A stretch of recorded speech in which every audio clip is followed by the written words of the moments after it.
स्थैर्य फलटणकरांचं हक्काचं व्यासपीठ। त्याचबरोबर फलटण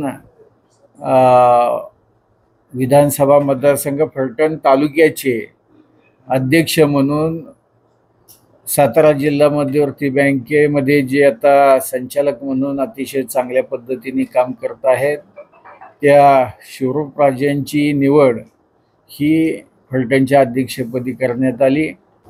ह्या नियुक्त्या ज्या झाल्या आजच्या त्यामध्ये अजितदादा आणि तटकरे साहेब यांच्या सूचनेनुसार या नियुक्त्या त्यांच्या आदेशानुसार या नियुक्त्या केलेल्या आहेत।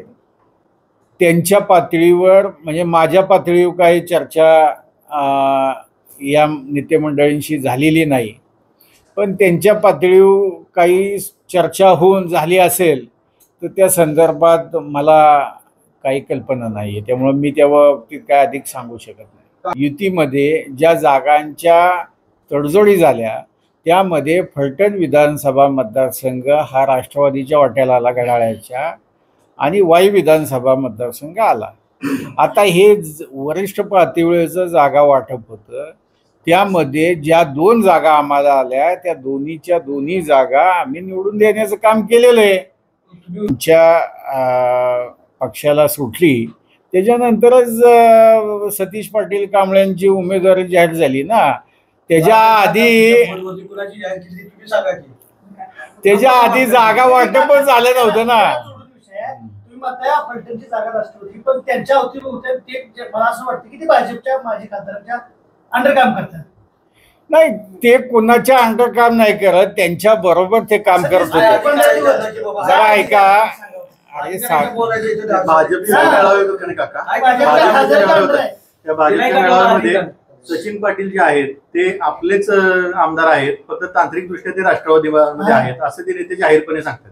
हे बघा, सचिन पाटील हे यापूर्वी भाजपमध्ये होते हे आपल्याला सगळ्यांना माहिती आहे, लक्षात आलं का?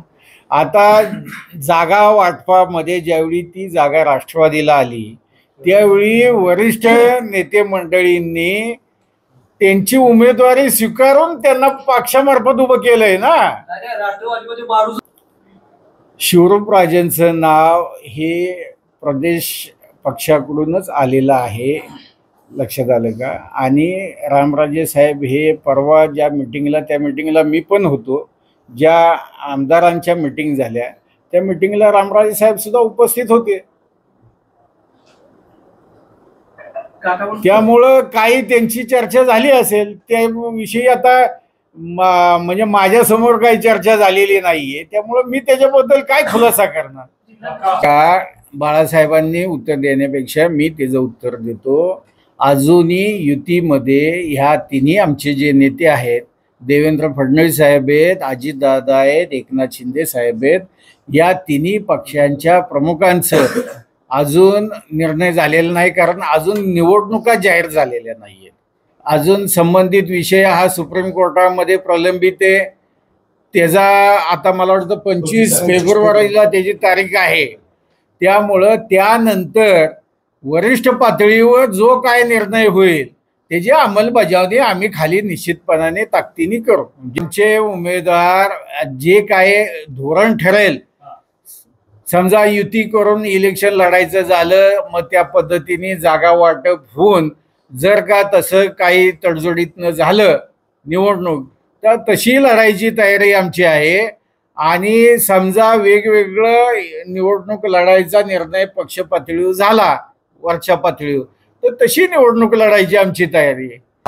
आता आम्ही तिथं जिल्हा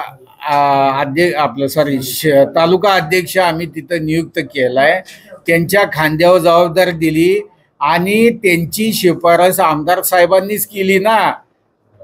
शिवरूपराजांना अध्यक्ष करावं ही आमदार साहेबांची शिफारस आहे, त्यातूनच दादांनी तो निर्णय घेतला असेल ना, बरोबर का?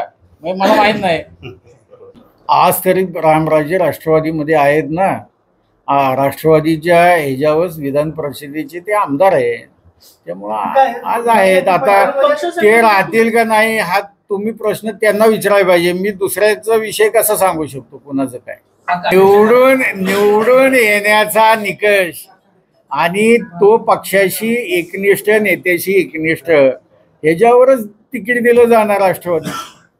अजून आमचं बरं का सगळ्यांचा दरबार इथं होईल.